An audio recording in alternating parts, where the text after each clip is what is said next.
plastic figure and a bunch of torpedoes in it and rotated it once, and they smashed the little plastic figure. I went, boom. Oh, okay. That's terrible. Let's talk about safety cables. Yes. We knew, however, that we kept telling everyone around us, they kept saying, well, they kept looking at, we pre-visualized the sequence in a lot of detail, and we kept having to remind people, this is an idea. See, that's a cartoon. This is a cartoon. This is not what will happen.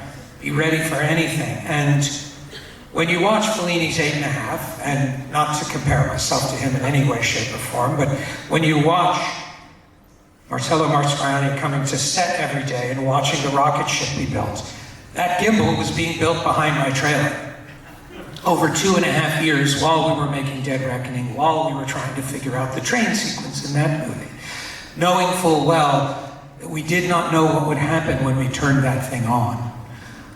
So everything that you're watching on screen, we didn't give ourselves more time. When the gimbal was ready, we went in with nothing inside it except the one set. We rotated it one time. We're shocked to discover nothing we thought about physically had been anticipated, and then said, what do we do with this environment?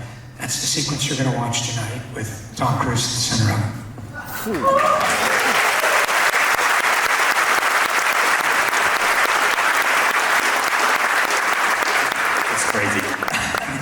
It's good, and you have to act. Yeah, and you know, but that's movies too. As we're looking at things in the origin of cinema, it was, here's the physics, what can we do, what story can we tell, how can we invest an audience in this, and where do we put the camera, and what's going to be the most entertaining. We try to anticipate what things are. It's not like we haven't done, I've been doing underwater sequences since Legend, and then we just keep going and going and going and pushing and trying to improve in every area as best we can. And the next films we'll do, we're going to learn from this and apply it to the next and the next and the next. There's another particular challenge in shooting these sequences. Were I shooting a sequence like this with anyone other than Tom Cruise, well, first of all, I probably wouldn't have the resources to shoot the sequence.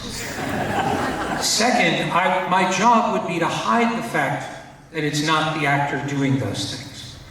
I would be doing everything I could to shoot around a stuntman. I'd have some face replacement, and I might put the real actor in 1 or 2 shots to connect you to that character.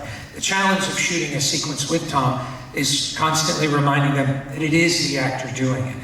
That determines every camera position, every camera rig, and the camera positions and the camera rigs, both in the submarine. Just keep in mind, when you set a camera, then you turn the set on and the set is rotating. The camera won't be where you put it when Tom gets there. It was a very talented group of people who had to anticipate where to put the camera so that it was always collecting Tom. That in and of itself is a level of engineering that you can't imagine. Now put it on the wing of a biplane.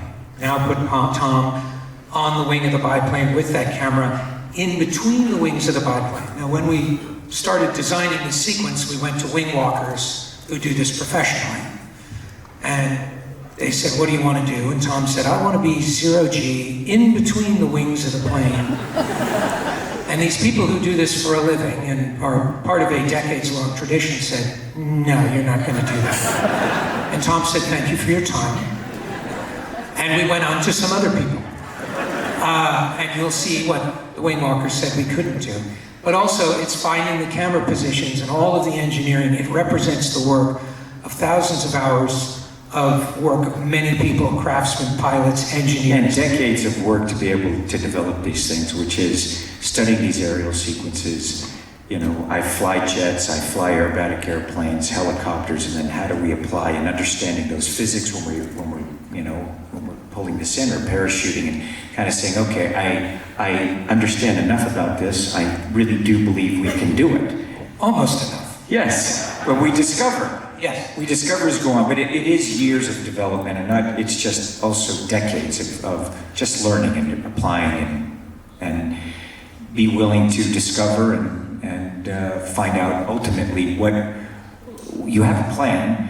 And then when the plan changes, we look at it not as a disruption, but as an opportunity. You always have to look at things as filmmakers and go, okay, this was supposed to be a sunny day, it's raining, what do we do? Or the camera's broken, we can't get that shot, let's create something more interesting. And look at that as an opportunity and not like all my ideas are shattered. And, you know, he was talking about Edge of Tomorrow, we have the heavy suit.